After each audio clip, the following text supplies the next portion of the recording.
दोस्तों, आप सभी ने वृंदावन में रहने वाले प्रेमानंद जी महाराज का नाम तो जरूर सुना होगा। प्रेमानंद महाराज जी हमेशा पीले वस्त्र धारण करते हैं। प्रेमानंद महाराज अपने आश्रम में वृंदावन में ही रहते हैं। वृंदावन में ही उनका आश्रम है, जहां पर वह हमेशा राधा कृष्ण की भक्ति में लीन रहते हैं और लोगों को भी राधा कृष्ण की भक्ति करने के उपदेश देते हैं। वृंदावन के प्रेमानंद जी महाराज राधा रानी के परम भक्त हैं। उन्हें सुनने दूर दूर से लोग आते हैं। वहीं उनके सत्संग को लोग बेहद ध्यान से सुनते हैं। ऐसे में उनके भक्त इस दौरान उनसे कई तरह के प्रश्न पूछते हैं, जिसका महाराज जी बेहद सरलता के साथ उत्तर भी देते हैं।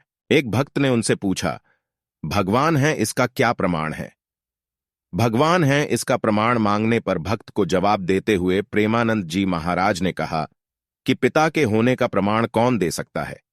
आप कहीं भी जाएं, इसका प्रमाण कौन दे सकता है? लेकिन इसे आपको बहुत सूक्ष्मता से समझना होगा। हमारा असली पिता कौन है, ये सिर्फ एक मां ही जानती है, साथ ही मेरा परिचय भी सिर्फ वही दे सकती है। भगवान के होने का प्रमाण तो सद्गुरु देव रूपी मां से ही मिलता है। अगर प्रकृति की रचना हुई है तो इसका कोई ना कोई रचनाकार भी अवश्य ही होगा।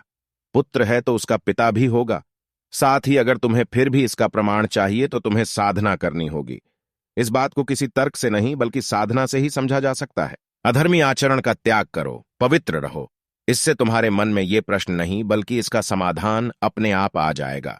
अगर आपको प्रभु का अनुभव करना है तो आपको अपना आचरण शुद्ध रखना होगा। किसी निर्बल की सहायता करिए। इसके बाद आपको प्रभु से कहना होगा कि वो आपको अनुभव कराएं कि वो कहाँ हैं।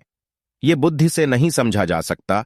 जब आपको उनका अनुभव होगा, आप इस बात को तभी समझ पाएंगे। अगर आपको वीडियो पसंद आती है, लाइक और शेयर, चैनल को सब्सक्राइब। ईश्वर की भक्ति करना चाहिए, कभी भी झूठ नहीं बोलना चाहिए। वर्तमान में भी महाराज जी वृंदावन धाम में अपने आश्रम में कई वर्षों से लगातार रह रहे हैं और राधा जी की सेवा करते हैं। उनके आश्रम में जाने वाले भक्तों से विभेद करते हैं और उनके प्रश्नों को सुनकर उनकी दुविधा को दूर करते हैं और उन्हें